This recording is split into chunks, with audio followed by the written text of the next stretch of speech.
Ikkinchi qismi rahmatli Zaki Valida aytganday, Sirdaryoning o'g'izlari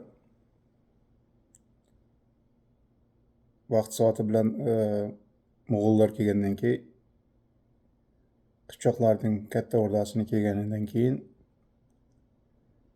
bizda turkmanlarning assimilyatsiyasi boshlangan, chunki biz kam bo'lganmiz va yuqorida aytib o'tgandim men.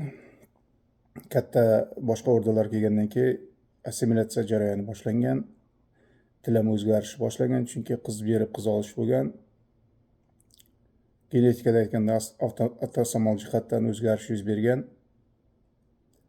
Chunki dashtdan yangi ko'chmanchi komponentlar kelib qo'shilgandan keyin hozirgacha davr tilimiz necha asr, 13-asrdan 20-asrgacha 7 asr bo'ladigan bo'lsa agar, tabiiy o'zgarib ketadi. Bir avlodda til o'zgaradi kerak bo'lsa.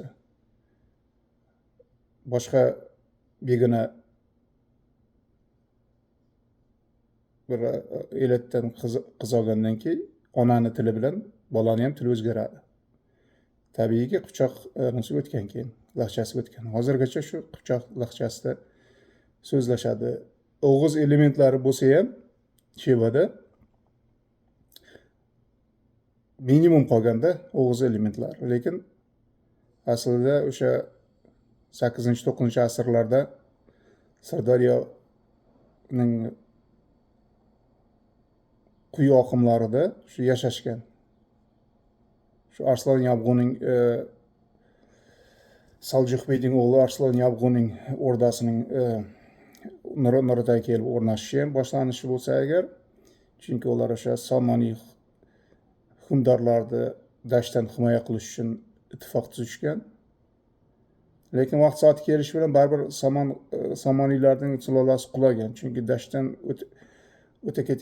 o'ta kuchli bosimlar bo'lavergandan keyin, hujumlar bo'lavergandan keyin Somoniylar sulolasi ham uchragan, tanazzuliga uchragan.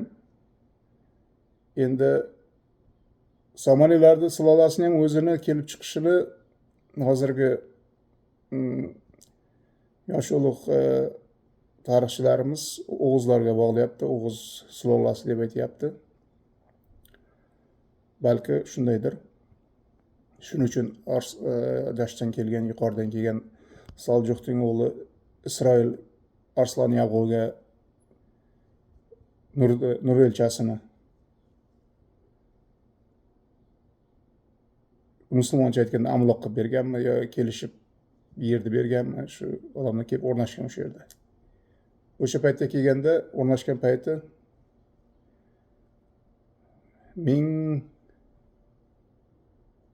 nechinchi yillarda boshlanishi, birinchi qismida shu 1015 bilan 1025 o'rtasida kelib o'rnashganmi, hozir adashmasam, o'sha davrda kelib o'rnashgan. O'sha davrdan beri yashab kelyapti. Shunaqa.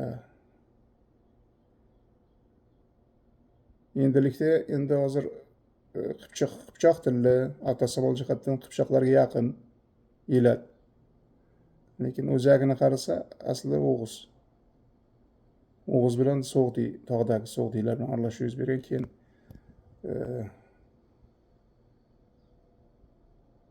Mong'ollar kelgan, keyin orada Qipchoqlar bilan tojiklar kelgan. Biz ungacha bizda aholi aralashtirgan, kam sonli bo'lganda. Shunaqa gaplar. Xohlaysanmi yo'qmi, fenotipim o'zgaradi sal-pal. Antropologik jihatdan farq qiladi keyin borib. Antropologiya o'zgaradi. Lekin juda o'zgarib ketmaydi, qisman bo'lsa ham o'zgaradi-da. Sundarbek farq qiladi degan, u yerda har xil 3 xil nima bor. Antropologik jihatlar bor. Brachycephal bor, dolitsexefal bor, yana bittasi bor, esimda yo'q hozir. Saqlangan bizda o'sha yaqinlik bor anodagi turkmanlarga. Siz antropologik ishlanmalarni ko'proq o'qing, o'shandan ko'rsatgan. boyagi Grebenkin, Karmishova, keyin Zizenkovalarda kitoblarni ko'proq o'qing. O'shanda ko'rsatilgan ruscha. O'sha antropologiyasi bo'yicha ham, solishtirmalar bo'yicha ham ishlar qilingan.